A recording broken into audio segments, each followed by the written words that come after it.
আসলে বুঝলাম না এটা কি ছিল। দর্শকরা এত খুশি হয়ে গেছে। শের নামক একটা টিজার মুক্তি পেয়েছে, যা এআই টুলস দিয়ে তৈরি করা হয়েছে 99% বোঝা যাচ্ছে। এটা দেখে পুরো গণমাধ্যম পাগল হয়ে গেছে। অরণ্য ভাই এটার একটা টিজার বা মোশন পিকচার হিসেবে পোস্ট করেছে তার আপকামিং প্রজেক্ট শের। প্রথমে দেখা যাচ্ছে একটা বাচ্চা দাঁড়িয়ে আছে বাঘের সামনে। বাচ্চাটা বড় হয়ে গেছে, ঘোড়া হাঁকাচ্ছে, হাতে ধনুক রয়েছে। দ্বিতীয় পর্যায়ে সেটাকে একটা ইফেক্ট দিয়ে গাড়ির উপরে টিভিতে দেখানো হচ্ছে। তারপরে সামনে একজন গ্যাংস্টারের ভাবে রয়েছে, অনেক পিস্তল রয়েছে, সেখান থেকে একটা বুলেট ছুঁড়ে শের। এরকমই একটা এআই টুল দিয়ে তৈরি করা অ্যানিমেশন গণমাধ্যমে প্রকাশ করে অরণ্য মামুন মানুষকে তাক লাগিয়ে দিয়েছে। যদিও বা আমাদের মতন যারা মুভিকে অনেক বেশি ভালোবাসে, মুভি নিয়ে আলোচনা করতে পছন্দ করে, তাদের কাছে এটার কোনো বিষয় না। আমাদের কাছে মনে হলো যে এটা কি, এআই টুল দিয়ে তৈরি করে একটা দিয়ে এমন মানে মার্কেট কাঁপানোর কি দরকার রয়েছে। তারপর তিনি তার মনের ভাব প্রকাশ করেছেন। তিনি লিখেছেন যে দার্স সিনেমা মুক্তির আগে তার উপর আস্থা রেখেছে ইন্ডিয়ার দুটি বড় প্রতিষ্ঠান, যারা হয়তোবা সিনেমাকে নিয়ে কাজকর্ম করে থাকে।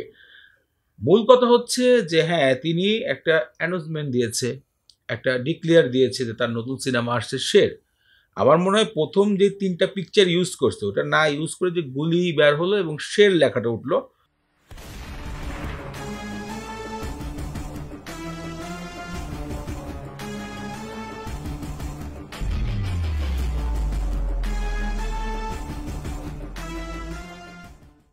ওইটুকু কিন্তু একটা ভালো মানুষের চোখে দেখা দিত এবং যারা ফিল্ম লাভার রয়েছে তারা আগ্রহ প্রকাশ করতো, কথা বলতো যে হ্যাঁ, একটা ভালো প্রজেক্ট নিয়ে আসতেছে। কিন্তু যে এআই টুল ব্যবহার করে অ্যানিমেশন পিকচারগুলোকে মোশন করা, আর এই মোশন পিকচার গণমাধ্যমে দিয়ে আসলে কি বোঝানোর চেষ্টা করছে এটা আমি জানি না।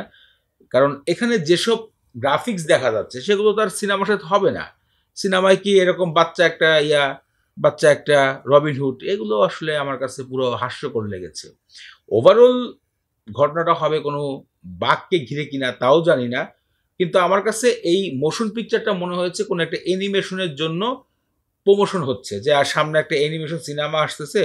যেমন অনেকগুলো সিনেমা আপনারা দেখেছেন, যে স্ক্রিনে দেখতে পাচ্ছেন, এগুলো যেমন মুক্তির আগে এরকম অনেক ড্যামো দেখানো হইতো, ওইরকম ড্যামো লেগেছে শের মুভির মোশন পিকচারটা। ওভারঅল দরদ সিনেমাটা অরণ্য মামুন ভাই এখন পর্যন্ত টিজার বা কোনো অংশে আমরা দেখতে পারি নাই। এটা কিন্তু একটা দুঃখের বিষয়। অনেক দিন ধরে একটা বিষয়ে আলোচনা হতে হতে সেটা আর লাস্ট মুহূর্তে মানে অনেক দেরি হয়ে বের হলে কিন্তু সেটা স্বাদ নষ্ট হয়ে যায়। কারণ অনেক অপেক্ষার পরে মানুষ ওটা ভুলে যায়, টাইম চলে যায়, আমি এটা মনে করি। তো সেটার কোনো খবর নেই, নতুন সিনেমা নিয়ে লাফালাফি করার কি আছে আমি জানি না। যদিও বা এটা আমি কোনো পার্সোনাল কাউকে কষ্ট দিয়ে বলতেছি না, আমি আমার মতামত দিচ্ছি। এমনিতে আমি অনন্য ভাইয়ের একজন ফ্যান।